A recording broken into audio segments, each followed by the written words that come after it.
வணக்கம். தனுராசிக்காரங்களுக்கு இந்த ஆகஸ்ட் மாதம் பார்த்தோம்னா ஒரு நல்ல மாதம் அப்படின்னு ஒரு பக்கம் ஒரு அளவுக்கு சொன்னாலும் பெரும்பாலான நாட்கள் தனுராசிக்காரங்க இது பெரிய ஒரு சேலஞ்சிங் மந்தாக இருக்கும். ஏன்னா நிறைய கிரகங்கள் 7 சுக்கிரன் இருக்கிறது ஒரே ஒரு விஷயத்தில் சாதகமாக இருக்குது. ரெண்டாவது பார்த்தோம்னா சூரியன் 8ல் இருக்கிறது, இந்த சூரியன் கூட நீச்ச செவ்வாய் இருக்கிறது. அதுக்கப்புறம் 17ஆம் தேதிக்கு அப்புறம் சூரியன் இறங்குற மட்டும் ஏறத்தாழ ஆகஸ்ட் 17ஆம் தேதி மட்டும் பார்த்திங்கன்னா மிகப்பெரிய சிக்கல்களில் தனுராசிக்காரங்க கவனம் தவறினால், சட்டத்தை மீறதோ ஏதோ ஒரு இடத்துல கவனம் தவறினா சிக்கல்களில் மாட்டிக்கக்கூடிய நேரமாக இது இருக்கும். ஸோ மிகவும் ரொம்ப ஜாகிரதையாக எல்லா தனுராசிக்காரங்களும் இருக்க வேண்டிய காலகட்டம் 4 விஷயத்தினால. ஒன்று, சனி 12ல் இருக்கிறதுனால. ரெண்டாவது சூரியனும் செவ்வாயும் 8ல் இருக்கிறதுனால. மூணாவது குரு 10ஆம் இடத்துலேருந்து இடமாற்றத்துக்காக காத்துட்டு இருக்கிறதுனால. இதெல்லாம் பார்க்குறப்போ எந்த ஒரு விஷயத்தையும் மிகவும் கடுமையாக யோசனை பண்ண வேண்டிய காலகட்டங்களில் எல்லா தனுராசிக்காரங்களும் இருக்காங்க. அப்படி பார்க்குறப்போ என்ன அவங்களுக்கு ரிலீஃப் அப்படின்னு பார்த்தோம்னா, சூரியன் 17ஆம் தேதிக்கு அப்புறம் பாகிஸ்தானத்தில் ஆட்சியாக வர மட்டும் அவங்களுக்கு ரொம்ப கடுமையான நாட்களாக இந்த 17 நாட்கள் இருக்கும். அதுக்கப்புறம் பார்த்தோம்னா அந்த சூரியன் போனதுக்கப்புறம் சுக்கிரன் 20ஆம் தேதிக்கு அப்புறம் 8ஆம் இடத்துக்கு வரப்போ அகைன் ஒரு உமன், அதாவது வீட்டில் ஒய்ஃப் மூலியமாகவோ இல்லை மற்ற ஏதோ ஒரு விஷயத்தில் சிக்கல் வரக்கூடிய ஒரு காலகட்டமாகவும் இருக்கும்.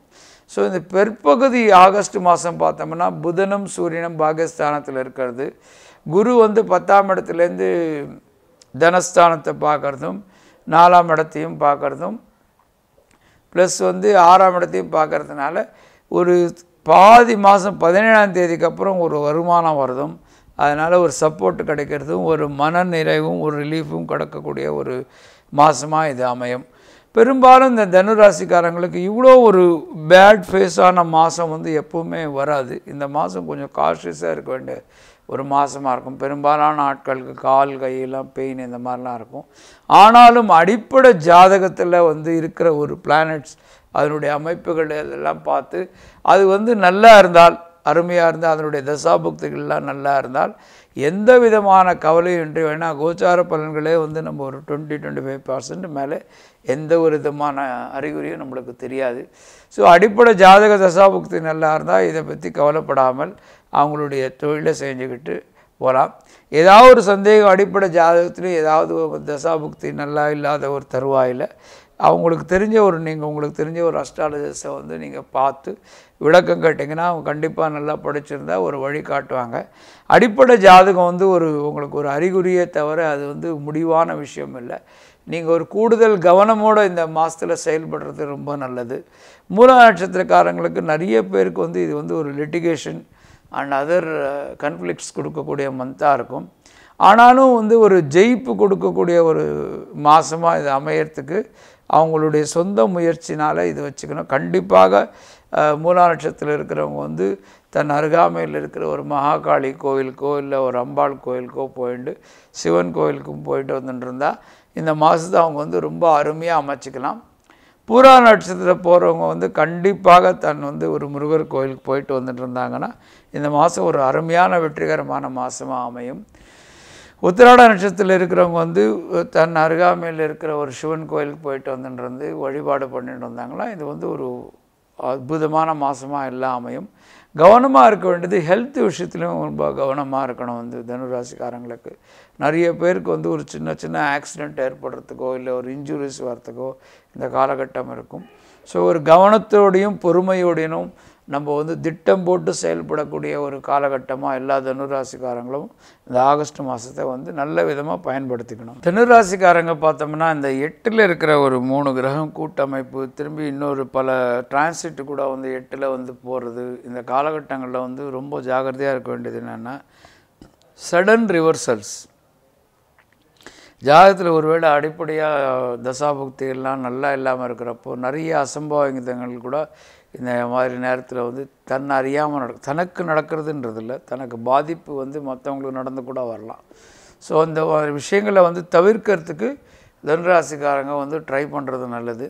ஸோ இந்த மாதத்தில் ஒரு பெரிய சப்போர்ட்டிங் பாயிண்ட் அப்படின்னு நம்ம பார்த்தோம்னா குருவனுடைய பார்வை, ரெண்டாவது வந்து சூரியனுடையும் புதனும் வந்து பிற்பகுதியில் இருக்கிற ஒரு சப்போர்ட்டு.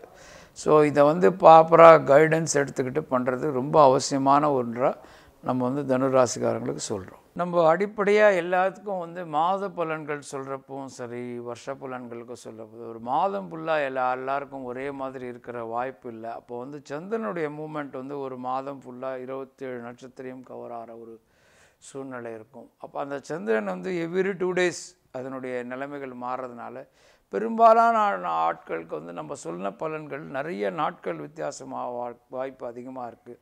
சந்திரன் சாதகமான வரப்பெல்லாம் வந்து அவங்க மிகப்பெரிய நன்மைகள் அடைக்கக்கூடிய ஒரு சுபாவமும் இருக்குது. மிகப்பெரிய மனிதனுக்கு தேவையான ஒரு கிரகம் வந்து சந்திரன். அதனுடைய மூமெண்ட்ஸு, அதனுடைய பலன்கள் வந்து மனுஷனுக்கு ரொம்ப அவசியமானது ஒன்று. ஸோ அதனுடைய மூமெண்ட்ஸ் அன்றாடம் எங்கே இருக்குதுன்னு அவங்கவுங்க ஓரளவுக்கு செக் பண்ணிக்கிட்டாங்கன்னா அதனுடைய ரிசல்ட் எல்லாருமே சராசரியாக பார்த்துக்கலாம். தான் இருக்கும் ராசிலேருந்து 6, 8, 12 பெரும்பாலும் சந்திரன் சஞ்சரிக்கிறப்போ எந்த நன்மையும் செய்யறதில்லை. ஸோ மற்ற ராசிகளை வரப்போ நடக்க 1, மற்றபடி 1, 2, 3, 4, 5, அப்புறம் வந்து 7, அப்புறம் 9, 10, 11 வரப்போ பெரும்பாலான நன்மைகள் வந்து நடக்கிறதுக்கு நிறைய சாத்தியக்கூறுகள் உண்டு. அந்த சந்திரன் மற்ற கிரகத்தை கூட சேர்றப்போ இன்னும் நிறைய என்னுடைய பலன்கள் வித்தியாசப்படுறது உண்டு. ஸோ அன்றாடம் காலையில் அவங்கவுங்களுக்கு முடிந்தால் ஒரு முக்கியமான வேலையை ஆரம்பிக்கணும்.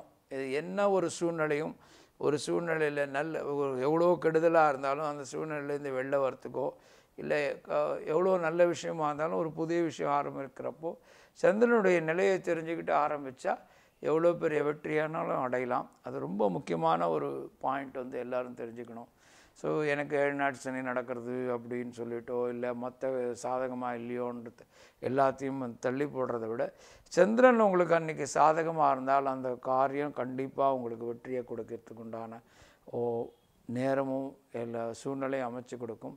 ஏன்னா சந்திரன் நம்மளுடைய மனக்காரகன் மட்டும் இல்லாமல் நம்ம சரீரக்காரகனாகவும் இருக்கிறார். ஸோ அவருடைய மூமெண்ட், சந்திரனுடைய மூமெண்ட் தெரிஞ்சுக்கிட்டு செயல்பட்டால் வெற்றி கண்டிப்பாக கிடைக்கிறதுக்கு உண்டான வாய்ப்பு எல்லாருக்கும் இருக்குது. ஸோ அந்த மாத பலன்கள், ஜென்ரல் பலன்கள் பார்த்து நம்ம கவலைப்படுறத விட சந்திரனுடைய மூமெண்ட்ஸ் தெரிஞ்சுன்னு செயல்படுறதும் ரொம்ப நல்லது.